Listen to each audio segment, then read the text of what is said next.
Joël de Ronet, je suis le conseiller du président d'Universcience qui regroupe la Cité des Sciences et le Palais de la Découverte.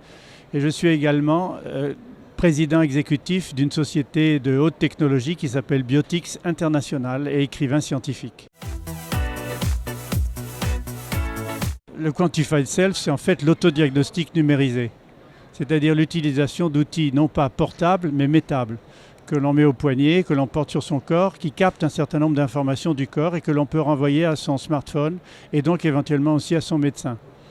Alors on parle beaucoup des selfies, c'est-à-dire de se prendre en photo avec son appareil, son smartphone. Et bien moi je parle des healthy, health comme santé en anglais, health, H-E-A-L-T-H, c'est-à-dire la possibilité de se mesurer l'intérieur et pas seulement de se filmer de l'extérieur.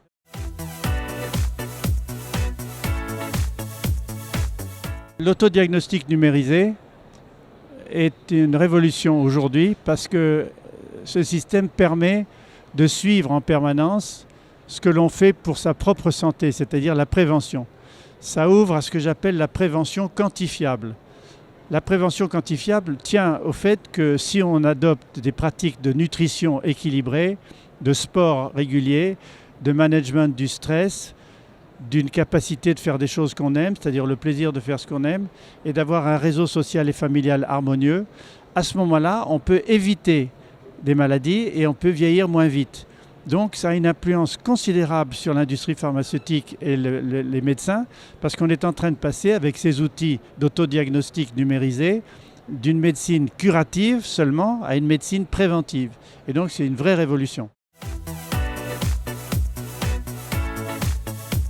Alors, ça est en train de modifier la relation médecin-malade dans la mesure où maintenant les médecins ont en face d'eux ce que j'appellerais des patients augmentés. C'est-à-dire des personnes qui non seulement ont ces outils d'automesure diagnostique, d'autodiagnostic numérique, mais ils ont la possibilité, grâce au réseau, aux machines, aux moteurs de recherche, de discuter avec leur médecin, de dialoguer avec leur médecin. Ils sont aussi informés par les réseaux sociaux et donc ils deviennent plus exigeants sur les médicaments, plus exigeants sur les traitements. Ils ont besoin d'un suivi personnalisé. C'est pourquoi je pense que le médecin va devenir de plus en plus un conseiller de vie. Un conseiller de vie qui va recevoir en permanence les informations qu'on lui transmet grâce aux outils d'autodiagnostic numérique que vous appelez le Quantified Self.